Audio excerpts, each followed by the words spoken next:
grande Gustavo Gentili. Fechou. Então, assim, o canal Salesin é um canal onde a gente fala sobre inovação, inovação nos mais amplos aspectos, mas principalmente aquelas inovações que impactam negócios, tanto do lado de vendas quanto em produtividade, empresas que vão vender mais, que vão vender melhor, ou até transformações que vão impactar no dia a dia daquelas empresas. Então a gente já falou de transformações, de inovações tecnológicas, tipo IoT, Internet das Coisas, né? Falamos sobre 5G, já falamos sobre indústria 4.0, falamos sobre cloud gaming, vídeo colaboração, segurança, mídia digital, já falamos de site, falamos de um monte de coisas que impactam nos negócios. Também falamos de algumas coisas que impactam na questão de gestão, né? Então falamos sobre liderança, soft skills, compliance, LGPD, já falamos sobre intraempreendedorismo, branding, tudo que você pode imaginar, já fizemos mais de 30 lives. E aí o tema de hoje é as oportunidades crescentes das cidades inteligentes. Né? O Edival está colocando aqui, já fez um comentário. Eu também sou formado na Unisanta, engenharia mecânica, meu primo. Abraço. É isso aí.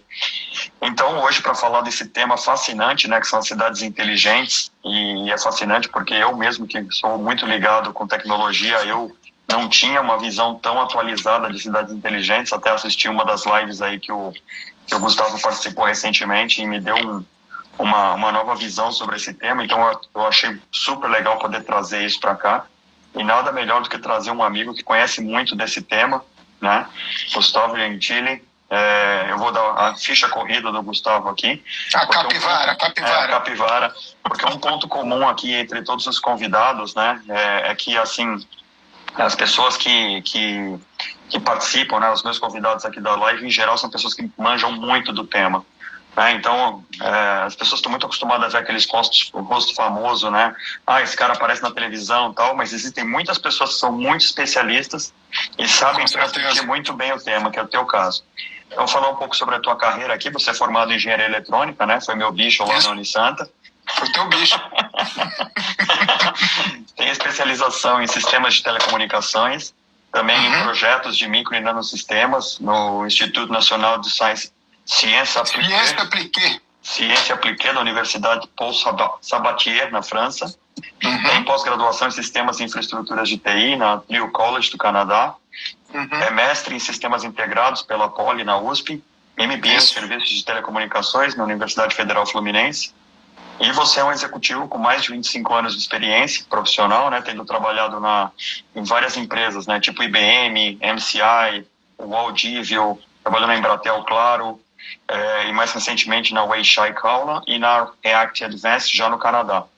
E aí já trabalhou em diversos projetos, né, em grandes empresas, tanto no governo federal, Petrobras, Bovespa, aí Vale, Fiat, GM, trabalhou em varejo também, Carrefour, Walmart, Tecban, Itaú, Porto Seguro. Quer dizer, a lista de empresas que você já trabalhou com projetos aí é gigantesca, né? Isso qualifica muito.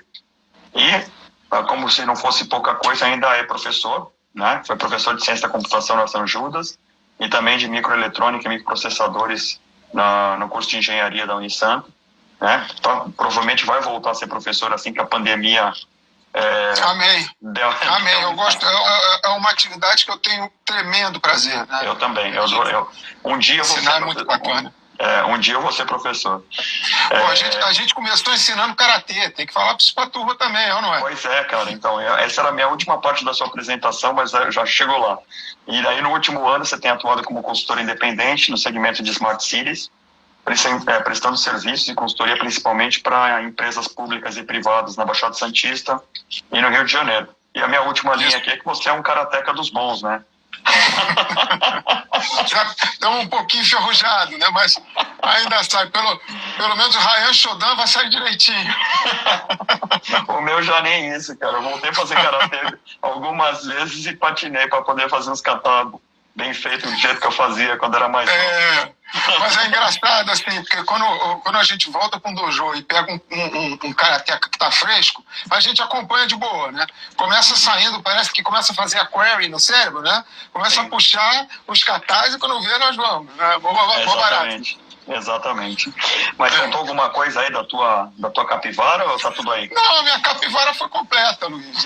Eu queria, acho que começar não só falando da minha capivara, mas falando realmente dessa tua iniciativa. Depois que a gente se reencontrou aí, graças às mídias sociais, e ficou batendo papo, eu entrei efetivamente no canal e comecei a dar uma sapeada. E eu quero dar aqui um testemunho, acho que para todo mundo que está nos assistindo. Esse canal é uma excelente referência de informação. Então, para isso tudo que você colocou aí, de todos esses temas, dessas 30 lives que você já colocaram à disposição das pessoas, acho que isso é uma iniciativa que a gente precisava realmente arrumar uma forma de dar um holofote maior, né? Porque a gente sabe que a informação ela está disponível, só às vezes as pessoas só não sabem onde buscá-las, né? Exato. Então, e tem informação de qualidade que é gratuita, né? Ninguém precisa pagar para fazer. Exatamente. O meu primeiro curso que eu fui buscar quando começaram a falar de Agile Mindset, eu fui falar onde é que é Agile, onde é que eu vou catar essa ideia de Agile? Eu fui num curso de graça, que eu catei a informação lá no Canadá e fui aprender isso num curso de um professor que está oferecendo curso de graça. Óbvio, depois eu fui até fazer um curso lá na própria Fudgel College, lá no Canadá, para entender um pouco mais, principalmente na metodologia Scrum. Mas o meu primeiro curso foi no 0800, eu vou falar, foi tão bom quanto o curso que eu fiz depois pagou, né? Presencial, né? Verdade. Isso é muito bom, isso é muito bom. Ensinar e compartilhar conhecimento é uma coisa impagável, né? Eu adoro fazer isso. Por isso que eu falei, um dia eu vou ser professor. É verdade. Essa é uma das atividades que eu realmente me deu muito prazer. Eu cheguei, inclusive, a fazer isso como voluntário na própria Unisanta. Né? Nos meus últimos anos, minha participação na Unisanta não foi remunerada como professor. Nós tínhamos um grupo de estudos lá de micronanotecnologia que a gente ia e dava aula de graça, para depois levar a molecada lá para Toulouse para fazer a parte prática lá no AIME Toulouse. E isso por simples prazer de você estar em contato com a molecada, os engenheirandos, que vão ser o futuro aí, que vai contribuir com a mão de obra do nosso país, que isso é uma coisa muito importante. Então, sempre que a gente pode dar um pouquinho da gente para contribuir, essa é uma grande contribuição, não existe contribuição maior do que o conhecimento. Né? Exato. Concordo plenamente contigo. E aí, já entrando no nosso tema, né, a gente vai falar sobre cidades inteligentes, que foi o nome abrasileirado que você deu para Smart Cities, né? Só que o conceito de Smart City é muito mais amplo do que uma cidade inteligente, né?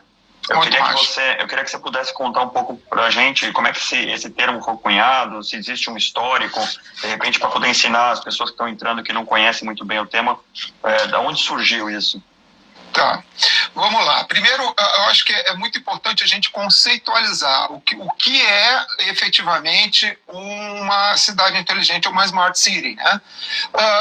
Nada mais é do que uma forma de prestação de serviços totalmente focados nos munícipes, nos cidadãos e nas pessoas, de forma mais eficiente, que você possa melhorar a qualidade de vida do munícipe e do cidadão.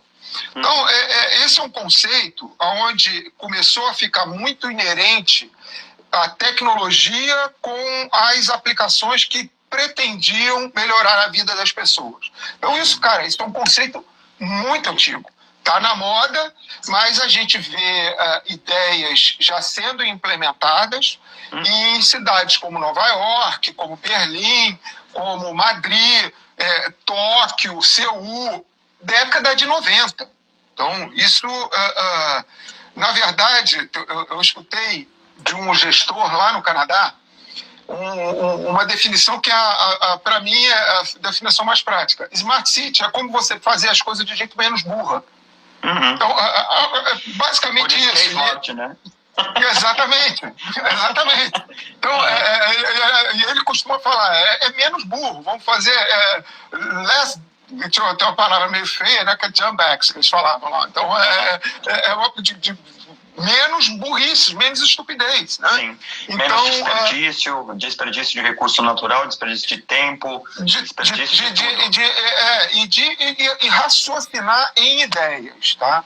Então, a gente quando começou a se envolver nisso, foi muito engraçado, porque, obviamente, é um conceito antigo, mas principalmente no Brasil ele está vindo recente, e, na minha visão, com um pouco de falha na questão de conceitos. Vou explicar por quê. Eu falei, então, que o conceito de uma Smart City é você fazer as coisas pro cidadão, em prol do cidadão. Então, isso não necessariamente tem só a ver com tecnologia. Aliás, a tecnologia costuma ser a última camada que entra em todo esse planejamento. Sim. E hoje em dia... aliás, que quando surgiu não tinha nada a ver com tecnologia, né? Tinha muito mais a ver com urbanização do que com tecnologia. Aliás, continua tendo muito mais a ver com questões urbanas e urbanismo e de inteligência urbana do que a tecnologia. Ela tem que ser a infraestrutura para viabilizar tais coisas. Legal. E o conceito aqui no Brasil vem chegando de forma contrária. Quer dizer, primeiro está se pensando em tecnologia, primeiro está se pensando em infraestrutura para depois pensar o que colocar em cima. Não é assim. Na verdade, as soluções, elas não necessariamente dependem de tecnologia. E a gente tem casos de Smart City, por exemplo, eu vou contar aqui um caso de extremo sucesso, que é a cidade de Masdar, que fica lá nos Emirados Árabes, e um projeto que eu estive envolvido, que veio como sendo uma coqueluche e acabou que ele está travado, totalmente parou, e está sendo feito toda uma reorganização, uma reformulação e um replanejamento em cima disso. E a gente vai contar isso mais para frente desses dois casos. Mas Masdar, vou dar só para dar um exemplo de Masdar bem rápido. Bom, Emirados Árabes, eu não preciso falar, que é um dos lugares mais quentes do mundo. Aí o que esses caras pensaram para fazer uma forma de deixar a cidade de 10 graus abaixo de sensação térmica, né? Então a cidade tem todo um conceito urbanístico de construções que criam túneis de vento natural, e quando a temperatura está realmente muito quente, existem torres, umas torres altas, que vão até uma altura determinada lá, que o vento que a natureza sopra é captado por essas torres, gerando umas ventoinhas mecânicas, quer dizer, não tem nada de eletrônico, e joga esse ar canalizado por essas torres, por esses túneis de ventos naturais construídos a partir da arquitetura da cidade. Então a cidade lá fora de Masdar está 50 graus, mas lá está 25, 30, está tranquilo. Entendeu? As pessoas sentem que realmente é uma cidade que sempre tem uma brisa. Gente, de onde vem dessa brisa? Não vem, não tem nenhuma... como a nossa ex-presidenta falou, que ninguém estocou vento lá para jogar. Não dá. Entendeu? Pessoal, mas buscar o vento que está lá em cima dá. E sempre com uma tecnologia mecânica, não entra nada digital nisso. Com certeza, com certeza. Então, essa que eu acho que é a grande sacada, que tanto as instituições governamentais quanto as empresas que querem explorar isso precisam buscar alternativas que não sejam pura e simplesmente em cima de tecnologia digital, porque não é. Entendeu?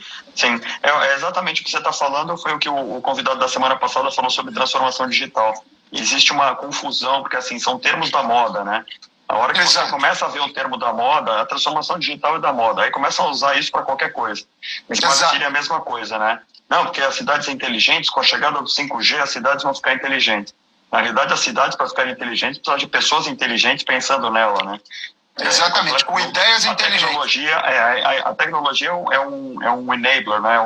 Exatamente. É um potencializador para você fazer a vida melhor das pessoas que vivem lá, né?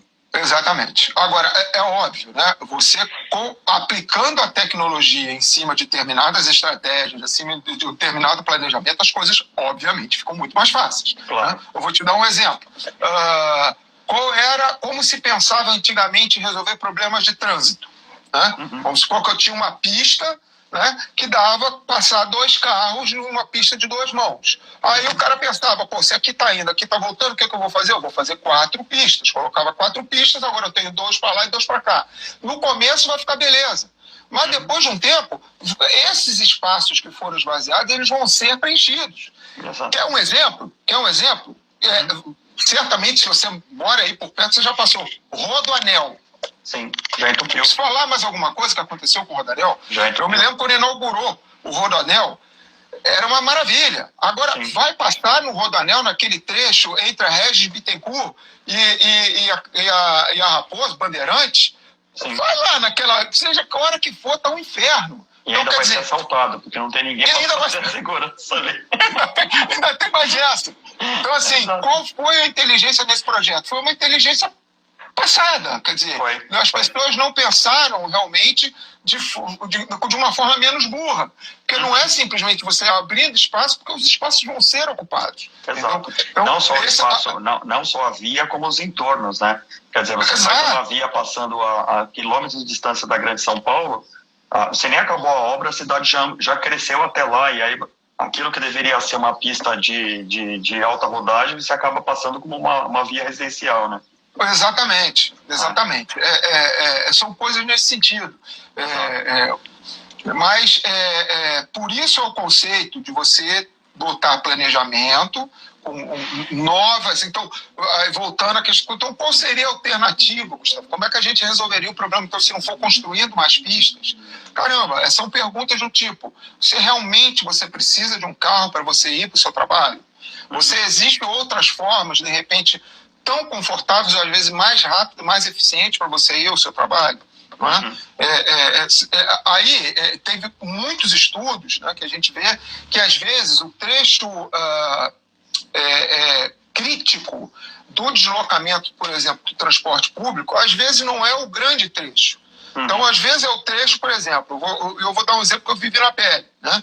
Eu lá no nosso dia a dia no Canadá, a gente não usava carro próprio, a gente pegava busão, né? Busão, streetcar, metrô. Qual era o trecho mais crítico? É a saída de debaixo da tua casa e você andar até o ponto mais próximo num inverno que está congelando o teu focinho. Exato. Esse era o problema mais crítico em determinados locais. A gente pode falar aqui no Brasil, vamos supor, eu saí andar no ponto do ônibus de terno e gravata no verão brasileiro. Eu vou aqui num calor infernal, fritando, o sujeito suando igual uma tampa de panela, vai chegar já para pegar o ônibus todo esbagaçado, como é que ele vai chegar para uma reunião executiva daquele jeito? Então, são coisas raciocinadas. Caramba, mas a gente está falando de quê? Estamos falando de 1, 2 quilômetros? Pô, mas a gente não pode criar uma ideia para resolver esse problema que é de 1 e 2 quilômetros e botar esse cara depois confortavelmente sentado num ônibus com uma boa infraestrutura que vai fazer o trajeto dele de forma limpinha e vai entregar para ele depois resolver também 500 metros da onde ele vai soltar até a porta do escritório dele. Então, são esses conceitos que tem que entrar. Aí sim, aí depois se esse é o problema, aonde a tecnologia pode entrar para resolver esse problema? Então, por exemplo, criando realmente um sincronismo do transporte público com determinados aplicativos. Então, isso já é um fato, até aqui no Brasil. Né? Se lá está dizendo que o busão vai passar no Canadá, pelo menos é assim. Aqui, eu desde que voltei, eu ainda não andei muito de busão aqui para saber se está nesse nível. Mas lá, o transporte passava, falava, vai chegar daqui a 3 minutos. Você podia contar. Você saía de casa no horário. Você saía, vou ter que andar 3 minutos, 1 quilômetro até chegar ao meu ponto. Eu vou congelar o focinho em 1 quilômetro, isso vai me dar, 5 minutos de caminhada, mas eu não preciso ficar, por exemplo, 10 minutos, que é 5 minutos de caminhada, mas 5 minutos em pé, congelando a fuça no inverno de menos 20. E além disso, a tecnologia ainda te diz se aquele ônibus está lotado ou não, né? Então, se você sabe que aquele ônibus está lotado, de repente você nem decide pegar aquele, você vai pegar um próximo. Não, e aí eu vou além. A tecnologia já falou para a empresa transportadora que daquele determinado horário o fluxo de passageiros vai ser de tanto. Então, você não vai pegar nunca um ônibus lotado. Exato. Por outro lado, aquela região que tem um gato pingado, em vez do cara botar um ônibus, o cara vai botar um micro-ônibus. Com uma linha que vai passar muito mais, de forma muito mais inteligente, né? Não poluindo menos, gastando menos combustível, não tendo que pagar menos funcionários, enfim, isso tudo agrega valor. Quer outro exemplo legal? Até falando nisso, só para ilustrar bem o que a gente está com esse conceito que a gente está querendo ver. Em 2014, 2016, né, eu estive junto de um estudo que foi feito no Rio de Janeiro, com parceria com a GV do Rio, sobre justamente controle de melhorar a eficiência da fluidez da população em grandes eventos. Né? Uhum. Lembra que a gente estava na virada de 2015 para 2016. Então, quando a gente teve a Olimpíada, aí o que o pessoal falou? Pô, vamos fazer um teste. Uhum. Se a gente consegue coletar a informação de como as pessoas se movimentam, se deslocam no Réveillon de 2015. Uhum. Aí pegou-se os dados dos celulares de turistas, de munícipes, etc., justamente no dia 31, desde a manhã até a noite, para tirar uma mancha de como é que as pessoas se deslocam e etc. E o que isso resultou?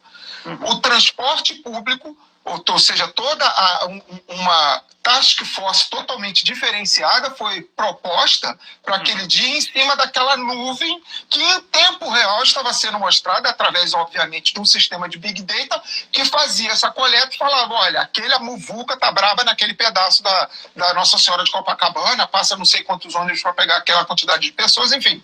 Quer dizer, isso sim é você pensar diferente, né? Fora da caixa. E aí é uma questão de planejamento, urbanização e tecnologia somadas. Quer dizer, a tecnologia sozinha ela nunca vai resolver nada, né?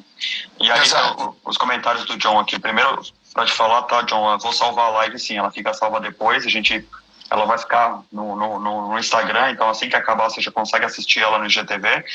E depois ela vai para o meu portal, salesim.me/Gustavo Gentili, vai estar lá até sexta-feira essa live na íntegra, com os links para as páginas do Gustavo, tá? Show de bola. Os comentários do Jorge aqui, do John, né? Ele está falando, todo mundo usa transporte público na Europa, na Ásia e no Canadá, né? O país moderno é aquele que os ricos usam transporte público, né? O Canadá, Japão... Exatamente. O ônibus, não só o ônibus, mas o trem também, é tudo no minuto que está no painel. Se não for naquele minuto, esquece, né? Exato.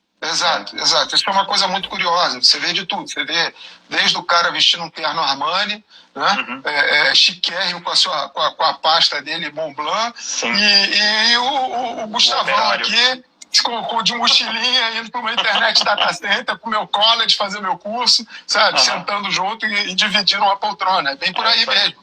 É legal, muito legal. Em Paris, o parisiense costuma falar, né? Le métro et le dodo, ou seja, do metrô para a cama.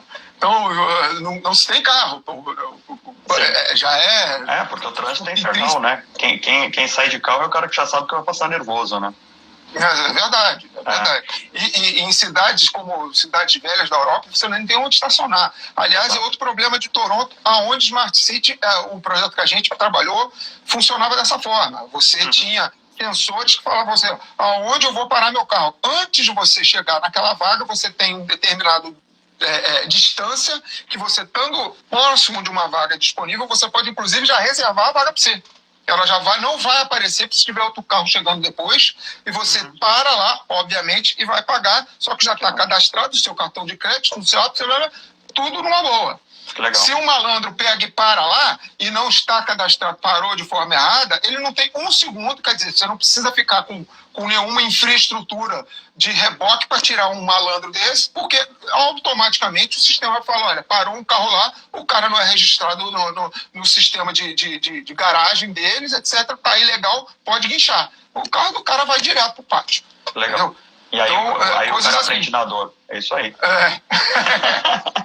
Uma coisa super interessante que acaba sendo potencializada, né, com o uso da tecnologia, acaba sendo a otimização de recursos naturais, né, a água, o gás natural, energia elétrica. Quer dizer, o conceito de Smart City vai muito dentro do uso adequado e da redução do desperdício de recursos naturais, né?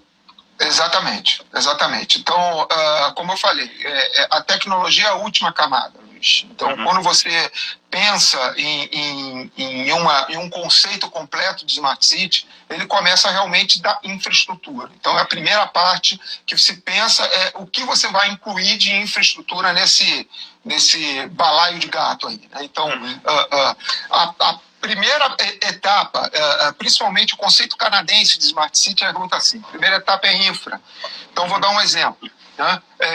Muitas cidades, principalmente Toronto, ela já é uma cidade que ela existe já uma infraestrutura diferenciada em função do inverno rigoroso, etc. Então, por exemplo, em Toronto você tem toda uma galeria de conectividades em downtown, em bairros de Toronto, principalmente em downtown, que todo o prédio comercial, ele tem a estrutura dele até a rua e ele tem uma estrutura subterrânea. Subsolo. Que é o subsolo, que esse subsolo é ligado em túneis, que existe uma verdadeira cidade subterrânea que tem toda uma vida pujante lá dentro acontecendo, comércio, supermercado, é um troço incrível, né? Sim.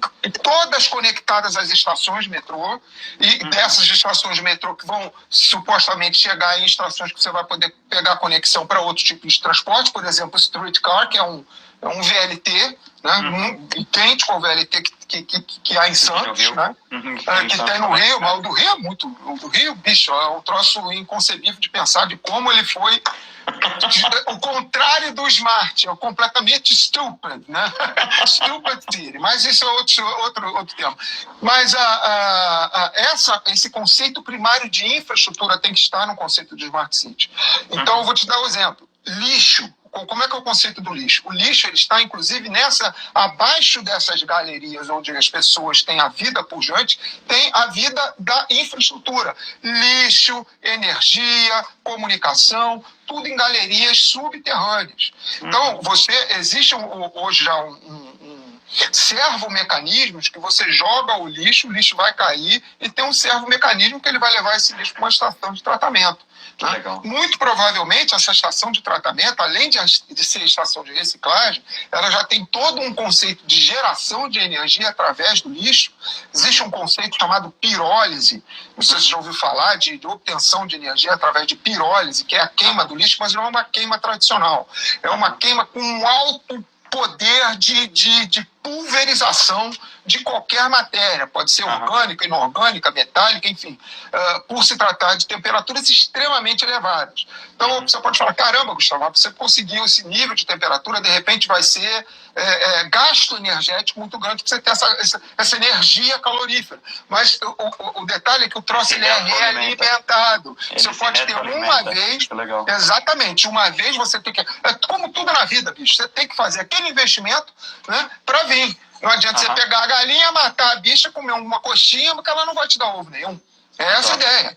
Então, esse conceito, tudo é reciclado, tudo. Então, é a primeira etapa, é a etapa de infraestrutura. A segunda etapa é a etapa que eles chamam de...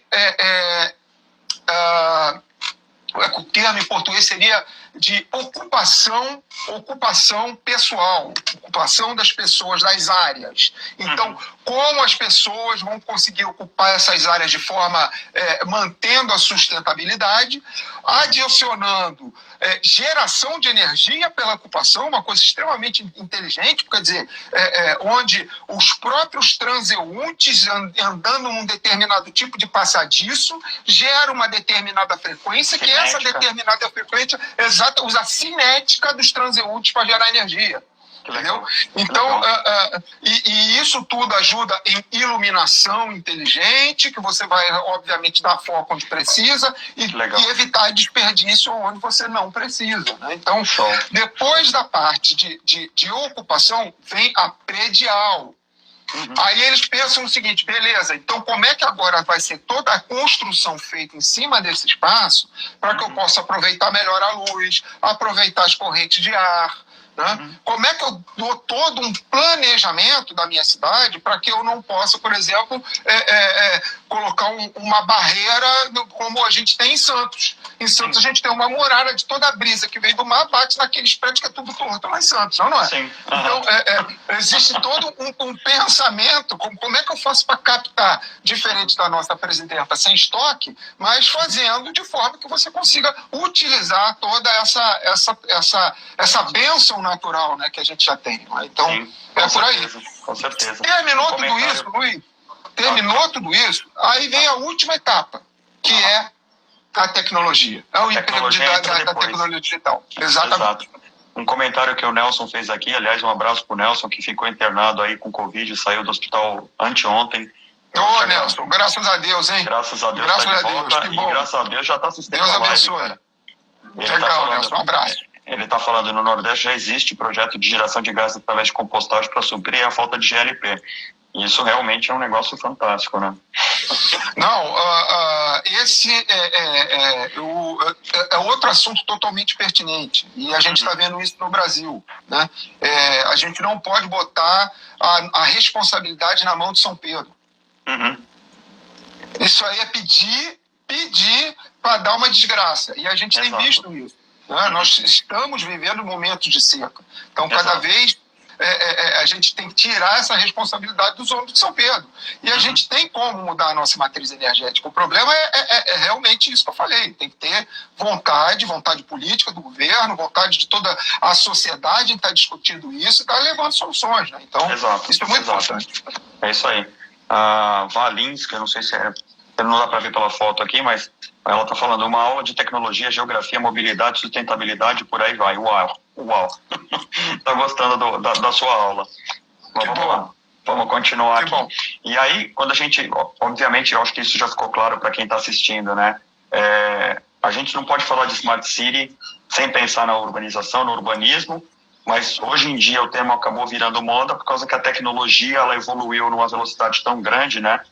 Que hoje todo mundo vê a tecnologia como a salvadora da pátria, e essa tecnologia, como ela já existe em aplicações em massa, com custos muitas vezes já atrativos, né, e fácil implementação, porque o conhecimento está aí, muita gente acha que agora que a tecnologia chegou, é só você fazer um leilão de um 5G, instalar a antena, ligar a chave, e todo mundo agora vai estar vivendo uma Smart City. Exatamente. Não é muito bem assim, não é? A gente sabe que não é. Que é o que o John está falando aqui, né? A Coreia do Sul foi o primeiro país a implantar 5G em todo o território nacional. Só que o 5G sozinho não fez o país chegar onde ele está, né? Exatamente. Foi muito antes. Eu costumo sempre dizer o seguinte, até como também me considero um educador, eu acho que essa é a grande transformação humana. É isso que a gente tinha que realmente ter como base fundamental. A Coreia do Sul só é o que é, porque existiu um sujeito lá, que eu me esqueço sempre o nome dele, de repente o John que está aí, que você pode ser ele lembrar o nome desse presidente da década de 50, que esse cara investiu pesado em o quê? Educação. E isso é um dos pilares que a gente tem que colocar em uma transformação digital, o tal termo da moda também de transformação digital. É verdade, nós estamos aí nas vésperas de um leilão importantíssimo. Aliás, eu vou até fazer um flashback, né? Em 1998, eu fui trabalhar com crachá da MCI, 28 de julho de 1998, eu voltei para casa com crachá da Embratel. Naquele ano, eu virei embratelino e o meu chefe, meses depois, virou para mim e falou: Gustavo, tem faculdade de engenharia em Santos? Eu falei: chefe, tá de brincadeira, pô. Eu sou formado lá, sou formado na faculdade lá de Santos. Ele, pô, dá para a gente ir lá fazer uma visita? Tá. Aí liguei para nossos amigos Teixeira, lá da faculdade, lá da universidade, pedi para marcar uma apresentação para os alunos, para os engenheirandos. Lotamos aquele auditório, não sei se você lembra do auditório do Bloco C, lá em cima. Né? No último andar do Bloco C. Lotamos aquilo de aluno. O cara chegou, o diretor da Embratel, para aquela turma. Gente, isso foi em 1999. Tem gente que de repente vai estar escutando isso, vai lembrar disso aí. Ele perguntou para todo mundo: quem quer emprego? Parecia o Silvio Santos. Todos os engenheirandos daquele ano da Unisanta foram trabalhar na Embratel. Quem falou que queria, óbvio, né? Teve gente lá que já não estava muito afim, mas os engenheiros... E tomar dreia. Né? Mas a gente arrebatou, sem brincadeira, os 30 formandos, que a gente formava pouquinho, lembra? Que era tudo pingado por turma. Os 30 que quiseram foram trabalhar na Embratel. Né? Por causa que a tecnologia era pujante, né? Pujante! Aí o que fizeram com essa galera? Pegaram esses 30, colocaram 3 meses esses caras lá no prédio lá do centro da cidade do Rio de Janeiro, tomando um banho de loja.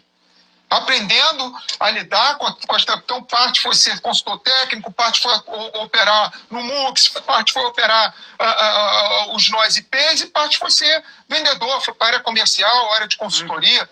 Então, isso, grave minhas palavras, meu amigo, isto vai acontecer ano que vem. 5G. Vai acontecer. Mas eu estou te falando, eu não sou nenhum guru, eu não tenho bola de cristal, mas eu vou lhe falar uma coisa. O que vem por aí com o leilão das 5Gs vai ser novo enxurrada e caminhão de investimento. Só que tem um detalhe. O bonde, ele vai parar, mas ele vai passar. Como passou aquele boom que aconteceu em 1998, que em 97, telefonia móvel era coisa de gente chique, e em 2000 eu já vi carrinheiro andando com celular puxando carroça. Então, assim, é uma transformação que vai ser ainda muito mais radical, porque todas essas tecnologias que vão vir de rabo de foguete, Smart City, IoTs, digitalização, Edge Computing, Cloud Edge, isso tudo vai ser viabilizado pela infraestrutura que vai vir na camada de cima. É esse o grande detalhe. E a gente precisa preparar a nossa sociedade para absorver essa demanda. Então, mais do que nunca, educação, por isso, novamente, tira o chapéu para o teu canal. É onde a gente... Uma possibilidade para buscar informações. É isso aí. A sua live vai bombar aqui depois também. Para quem não assistiu, recomendo que assista. E aí, falando especificamente da implantação, né, a gente sabe que o 5G acaba sendo o grande destravador de uma implantação em massa de projetos de cidades digitais, cidades inteligentes no Brasil, e você já está trabalhando em algumas. Você pode comentar alguns casos aí de cidades que já estão pensando nisso? Eu tive, inclusive, tudo começa com planejamento, como eu falei. Eu peguei aqui alguns casos de algumas cidades onde toda cidade inteligente, quando ela começa a ser criada, se pensa numa meta. Eu peguei aqui, eu vou usar aqui a minha cola para falar de algumas. Por exemplo, Amsterdã foi um projeto que teve a seguinte meta: foco na redução de carbono, eficiência energética, modificação de comportamentos. Singapura colocou como meta desenvolvimento de infraestrutura urbana, tornando-se uma ilha inteligente com informações modernas, infraestruturadas e automáticas. Automáticas quer dizer instantâneas, não é? Yokohama, no Japão, abordar questões urbanas, incluindo poluição, congestionamento de tráfego e resíduos. E assim vai algumas. E como eu falei, eu ia trazer um caso de sucesso e um caso de fracasso. Não vou falar de fracasso, mas de remodelagem. Que está num momento agora de um banho de loja, repensando, e eu vou comentar isso com vocês. O que aconteceu? Acho que o maior caso e mais famoso é o caso da cidade de Masdar, que é lá nos Emirados Árabes, onde ela nasceu num lugar que não dá nada, só tinha areia com tudo lá, né? Mas que, fazendo todas essas implantações por camadas, a gente percebeu que os caras inovaram. Primeiro, é uma cidade que o conceito dela, vou ler para vocês aqui como eu li das outras, tornar-se um centro urbano 100% sustentável em energia, seja para consumo público, seja para indústrias, e com avançado... traduzindo para o português, seria o TIC, né, os nossos a ICT, que é Information Technology and Communication, né? Então, aí eles pensaram realmente na integração, mas que com base na sustentabilidade primeiro. Então, a primeira ideia é: o que a natureza puder me dar e eu poder utilizar, eu utilizarei. Então, de maneira inteligente. De maneira inteligente. Então, eu comentei a questão das torres de captação do vento para ventilar a cidade, diminuindo a temperatura em 10 graus e às vezes até menos, né? Segundo, toda a energia elétrica é energia limpa, principalmente solar, captada de formas diferentes. Ela pode ser uma captação solar em painéis, em torres, exatamente, em todas as tecnologias viáveis para você usar o sol como uma fonte de energia. né? Energia eólica, deserto sopra muito vento. Só que isso também de forma inteligente. Não adianta você sair botando torre, porque torre atrás de torre, você estraga o fluxo do vento e você não tem uma geração eficiente de energia. Exato. Né? Enfim, todas essas... e mobilidade urbana. Dentro de Mazda é proibido você entrar com o teu carro. E existe todo um sistema de transporte autônomo que você não tem hoje um taxi driver, né? Você vai sentar, exatamente a ideia eu vou pegar um elevador, mas na verdade você está pegando um carro que vai te levar do bairro tal para o bairro tal. Exatamente, você vai em todo conforto, ar-condicionado, dentro do carrinho, o barato ele vai te levar do ponto A ao ponto B. Sim. Então, assim, Mazda, e assim, tudo que vem de inovação, ela é uma cidade em constante evolução tecnológica e evolução de ideias. Então, é um excelente exemplo para quem está escutando aqui a gente, quiser saber, puxa, qual é uma foto, qual o lugar que eu posso ir beber numa fonte legal. Mazda City é, sem dúvida, um exemplo perfeito nos Emirados Árabes. Tá? Legal. E aqui no Brasil, por exemplo, as cidades elas cresceram de maneira desordenada, sem planejamento praticamente nenhum. E aí essas cidades elas vão querer colocar tecnologia por cima do negócio que foi mal engembrado e vão querer que funcione. Como é que você está vendo esse movimento das cidades? Isso, assim, como eu falei, para você... Não dá para a gente tacar uma bomba, explodir tudo e começar do zero. Né? Então, obviamente, você tem que pensar de forma diferente. Tá? Então, isso que gerou, inclusive, uma iniciativa aqui no Brasil que está sendo muito interessante.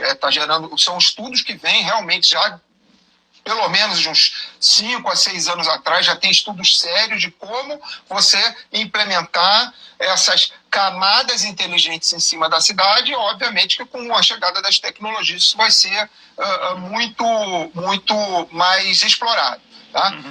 E com isso, o atual governo, ele já, obviamente também, algumas coisas saem puxando, né, Luiz?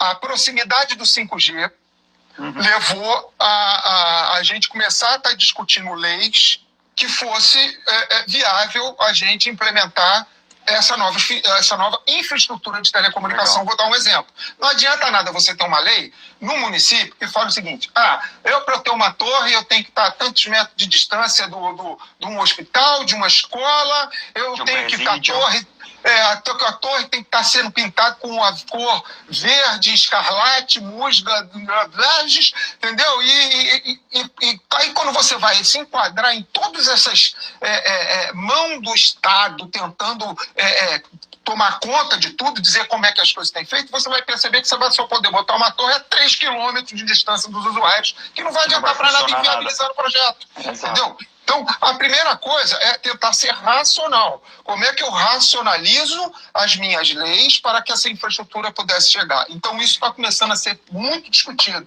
Inclusive, foi que a gente teve uma discussão recente na Câmara de Santos para adequar as leis municipais, porque a infraestrutura é de responsabilidade do município, não é de responsabilidade do governo federal. Então, para adequar a lei federal das antenas, por exemplo, que é a lei que vai reger toda a questão de infraestrutura e eletrônica. Tá? Pois bem, aí começaram a perceber, caramba, mas estamos falando aí que está vindo aí a IoT, e o conjunto disso tudo com as ideias de gestão municipal vai ser o conceito das Smart Cities. Então, o que o pessoal hoje já está discutindo, inclusive no parlamento, existe um projeto de lei definindo formatações de como a gente vai poder dar liberdade aos municípios fazer o seu desenho de cidades inteligentes. Tá? Desburocratizando, destravando lei. E aí muita cidade está fazendo isso por bairros, né? Você me comentou que já existe o conceito de Smart Neighborhood, que o cara faz um bairro planejado e já vende isso como um empreendimento imobiliário, né? Exatamente, vamos além. O conceito de Smart começou a virar realmente... Teve uma época que a palavra funcional aqui no Brasil pegou moda. Tudo era funcional. Se tivesse alimento funcional, treinamento funcional, né, roupa funcional, tudo era funcional. O smart virou mais um jargão também que entrou em tudo. Então, por exemplo, smartwatches, né? Smart, tudo é smart. E o conceito veio da casa também. Smart homes. Smart homes. Hoje você tem sistemas que você pode instalar na tua casa e você tem todo um controle através de ferramentas de IoT para você basicamente fazer tudo na tua casa, né? E aí é extrapolar isso para o mundo externo. Então, os smart neighborhoods é justamente onde você tem ainda a possibilidade, como foi tentado ser feito em Toronto, né?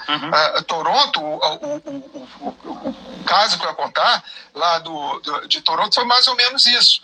Era uma área que estava que é totalmente abandonada, imagina uma área portuária feia, que o valor de mercado baixíssimo, o cara jogou, a gente vai pegar aquilo ali e a gente vai transformar aquilo ali em Shangri-La, um lugar maravilhoso, que você não vai ter lixo, não vai ter trânsito, o ar puro, sabe, as construções modulares, tudo com luz natural e etc e tal. 5G. Tudo com 5G, com tecnologia sul-coreana, porque os sul-coreanos que estão implantando todo o parque de 5G canadense, tanto da Bell quanto da Rogers Telecommunications, as duas empresas usam a tecnologia sul-coreana de 5G que já está implementada lá na Coreia do Norte a Sul. Né? Enfim, o conceito, a ideia era maravilhosa para vulcanianos. Manja? Long live and prosperity. Para um vulcaniano, ia ser maravilhoso. O problema é que o ser humano, graças a Deus, ele é analógico, ele não é digital. Né? E nunca vai ser, né? E nunca vai ser. Temos particularidades que a gente sempre tem, por isso que eu falo, o conceito de cidade inteligente tem que partir do ser humano. O que eu vou fazer para esse cara se sentir mais feliz. E às vezes não é simplesmente, por exemplo, aonde você passa tem um sistema de reconhecimento facial que vai falar, opa, Gustavão passou ali tal hora, tal dia, tal minuto, estava vestido da tal forma, carregava um pacote de pão, junto com... Isso aí assustou a turma lá. Foi justamente aí onde pegou. O nome do projeto chama-se, como é que é? Sidewalk Toronto. Sidewalk Toronto era uma revitalização de uma área que ainda está largada às traças e foi pensado numa smart city, na verdade um smart neighborhood, que iria começar com uma área de mais ou menos uns acho que 6 ou 7 hectares, que depois ia para uma área de mais de 140 hectares. Era um troço estupidamente grande. Né? E o que travou? Foi a infraestrutura? Não. Foi a ocupação urbana? Não. Foi a parte de predial? Não. Foi a parte de tecnologia. A cabeça humana falou, eu não quero me expor os meus dados dessa forma numa rede tão apta a coletar informação. Que tem outro detalhe. Nos conceitos modernos, né, de smart cities, você tem que extrapolar, quando você entra com a tecnologia, quais são as ferramentas que são ditas como fundamental para a implementação.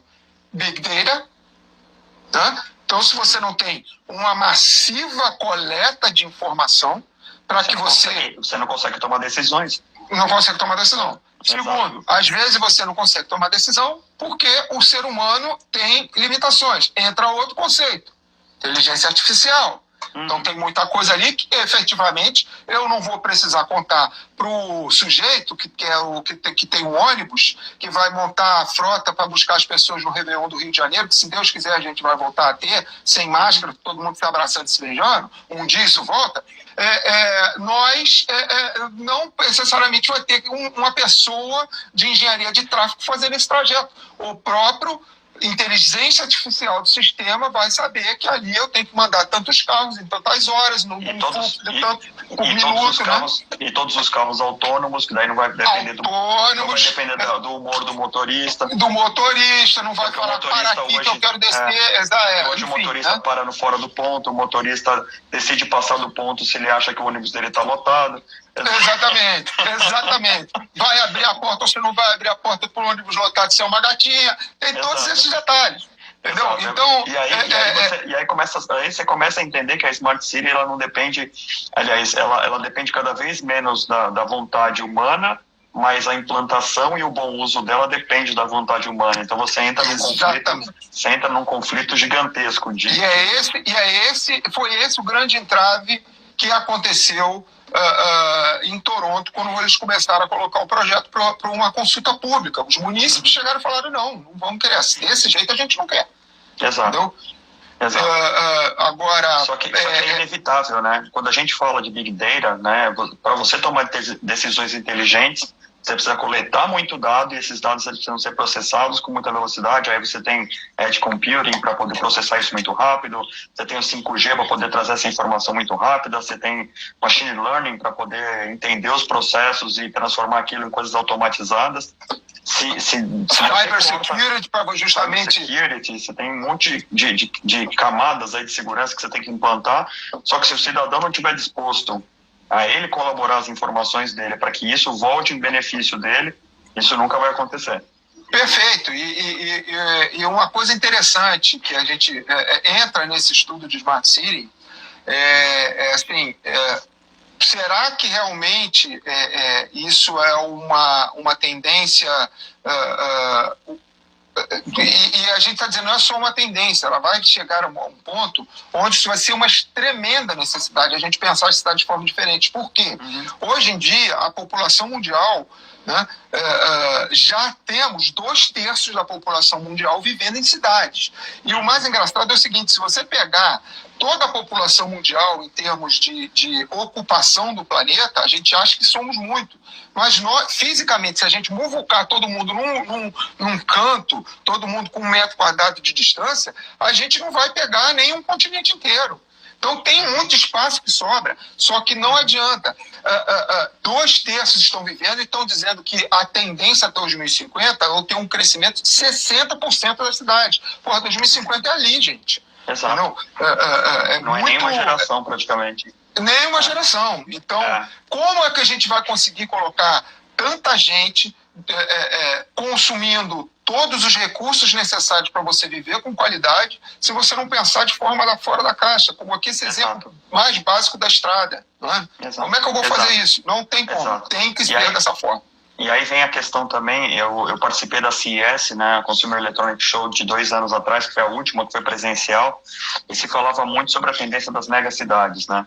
E uma das coisas que eles falavam nas palestras é o seguinte: nós não somos competentes o suficiente, né, os governantes e as empresas, elas não são competentes o suficientes para entregar os recursos naturais de forma homogênea em todos os lugares do mundo. Então, não adianta você ter 100 cidades de 50 mil habitantes, você precisa ter uma cidade com 50 milhões. Né? Então, todo mundo tem que ocupar o mesmo espaço, e para que todo mundo possa ocupar o mesmo espaço, para que a infraestrutura básica chegue de qualidade, chegue sempre contínua nesse mesmo espaço, essa cidade ela tem que ser planejada urbanisticamente e tem que ter uma camada de tecnologia muito pesada para que tudo funcione como um relógio. Como é que você vê esse movimento das megacidades? Até eu entro com o tal do conceito de Smart Neighborhood que eu queria falar, que é algo que está acontecendo aqui no Brasil. A gente já tem algumas iniciativas. Né? Primeira coisa que a gente tem que pensar, isso precisa ter muita vontade política para acontecer e muito dinheiro, porque isso custa caro. Tá? Um projeto desse não é barato. O projeto lá de Toronto, se fosse Sidewalk Toronto, se fosse implementado de todos os conceitos, ele ia custar 2 bi. 2 bi, é din-din, entendeu? Então, isso só para aquela primeira etapa, sem falar com as etapas que viriam no decorrente. Então, é muita grana. Só que o retorno, Luiz, é absurdo. O retorno é muito rápido. Entendeu? O que você tem de retorno depois do teu investimento era um tempo muito curto e muito interessante. E aí, essas mega cidades, elas provavelmente serão planejados os crescimentos, principalmente onde você ainda não tem ocupação, nesses conceitos de Smart Neighborhoods. Então, como é que hoje aqui, por exemplo, existem, se você quiser, de repente, viver num Smart Neighborhood, tem aonde você fazer isso? Tem. O governo, de repente, não implementou o conceito inteiro e passou por uma iniciativa privada fazer uma construção de uma área nova, que não havia nada, ou se havia alguma revitalização ou coisa assim do tipo, onde ela constrói a casa e ela vai vender aquela casa como se ela fosse uma incorporadora imobiliária.